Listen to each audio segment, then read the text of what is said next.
Ayan guys, yung mga bahay dito. So, pauwi pa lang ako ngayon. Oras 3:15 ng madaling araw. Ayan, makita nyo guys. Hindi ka matatakot maglakad mag-isa kasi kita nyo naman, maliwanag. Walang mga nakatambay sa kalsada.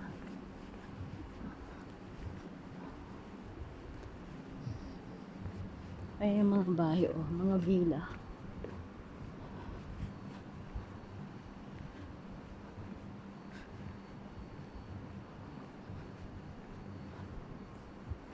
Yan pala guys, ano siya, university. Khalifa University. Ayan, yan yung bahay namin dyan. Kung makikita nyo guys, makikita nyo yung mga poste ng ilaw. Walang mga nakasabit. Lahat sila nakabaon sa lupa. So, ang linis-linis tignan. Napaka-organized kahit yung parking. Wala kang makikitang nakapark sa kalsada. Sa gilid lang. Hindi na ino-occupy yung kalsada. So, kung mapansin nyo, ang daming mga basurahan. Bawat mga kanto, mga eskinita, merong mga nakalagay na basurahan. Kaya, ayan, walang mga kalat. Walang nagkalat ng mga basura. Tingnan nyo guys, kaya yung mga bahay dito. Kahit yung mga ibang bahay, wala namang mga bakod. Pero wala namang mga nagnanakaw dito. Mga akyat. Di kagaya sa atin, binakuran mo na't lahat, kinandado mo pa. Wala, pinapasok pa lang. Tingnan mo yan guys, may tubo. Nakakatawa.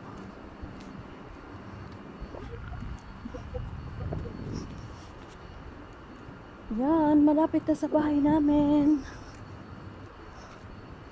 Sa wakas, makakatulog na naman. Ayan, lahat dito guys ng mga bahay may sasakyan. Ilan-ilan pa yung mga sasakyan nila. Kung ilan yung tao, yun din yung sasakyan. Ganon sila guys, kaya yaman. School.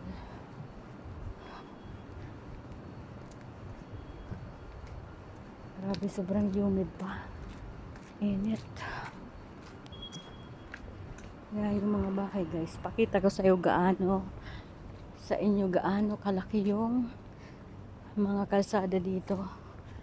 Kahit yung mga eskinita, akala mo highway na din. Talagang kahit yung parking nilalagyan talaga nila, na-allocate nila yung ng magandang, ga-allocate talaga sila ng enough space para hindi sila nagkumpul-kumpul sa kalsada.